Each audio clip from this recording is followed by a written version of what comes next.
What is more terrifying, losing millions or suddenly doubting the one person you have trusted since childhood?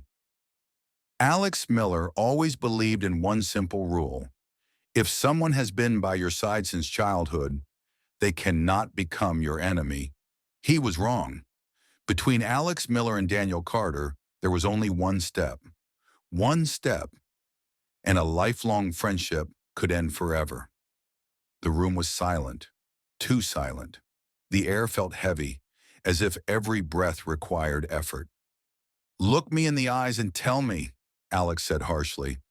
"Did you do it?" Daniel remained silent. Not because he was guilty, but because he truly did not understand how he had ended up here. To understand how two lifelong friends became suspects to each other, we need to go back, many years back, to where everything began, not with money, but with trust. Back then, Alex and Daniel were just children. They knew nothing about money, envy, or betrayal. They simply played together in the same yard. Their families were close. None of them could imagine that one day this friendship would become their greatest test. Alex's father fell seriously ill. The doctors were direct. The surgery was urgent.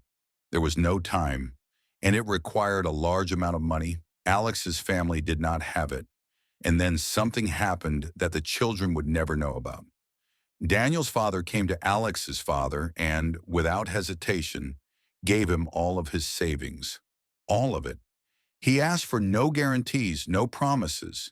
He simply said, "Life is more important than money." The surgery was successful. Alex's father survived. From that day on, Alex's parents looked at Daniel's family with deep respect. The money was returned later, in parts, but the most important thing returned was trust.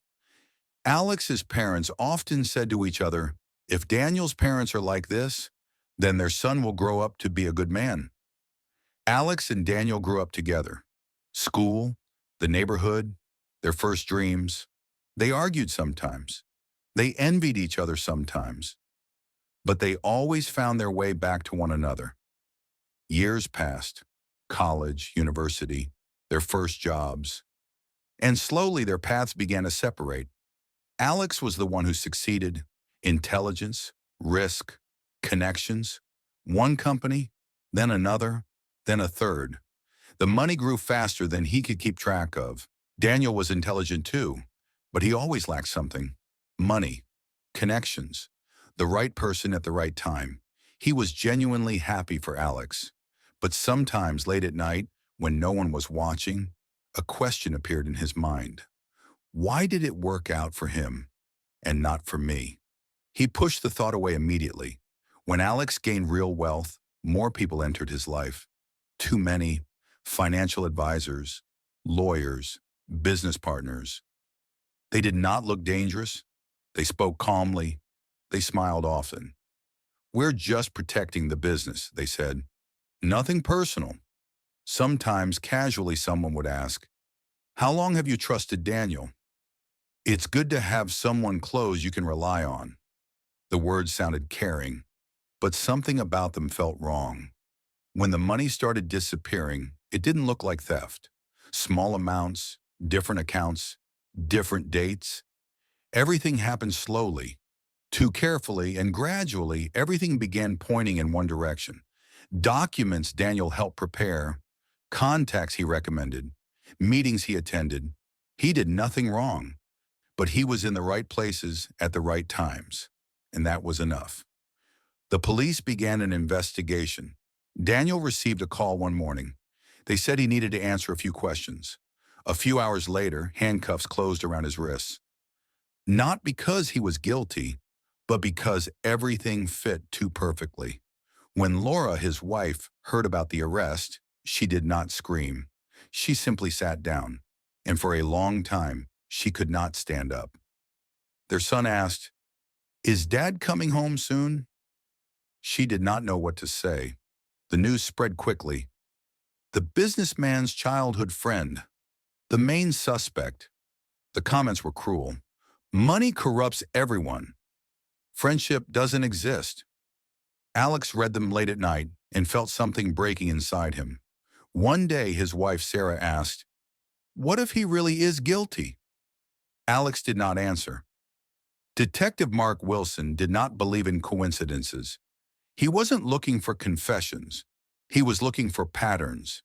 And one day, he noticed a detail. One report had been saved earlier than Daniel could physically have been in the office. Just a few minutes, but it was enough. The courtroom felt cold. The prosecutor spoke in facts. Every yes Daniel gave fell on the room like a stone. The defense spoke of logic, of evidence, of the absence of intent.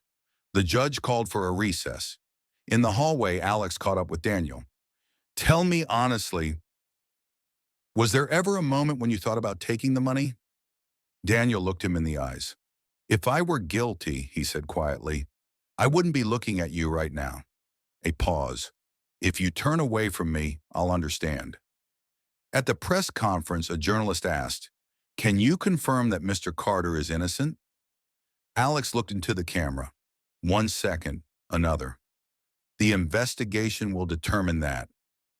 At that moment, Alex realized he had made a choice, not between truth and friendship, but between safety and belief. Daniel saw it on television and understood. Their friendship would never be the same. The investigation continued, report after report, signature after signature. Slowly, the puzzle began to form a different picture. Some decisions had been made before Daniel's involvement, quietly, without dramatic revelations, just facts. The charges were dropped, silently, without applause. Daniel walked out of the courthouse, a free man, but not a light one. Alex was waiting by the car. "Did you know?"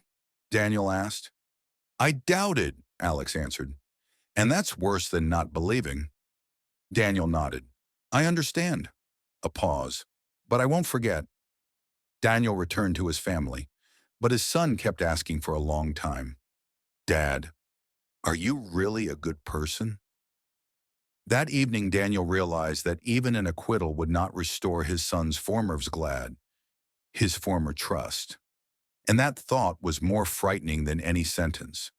The money stayed with Alex, but his certainty did not. The truth came out, but sometimes the truth does not save you. It simply leaves you alone with the consequences. So answer honestly. If the truth cost you a friendship that lasted a lifetime, would you still choose it?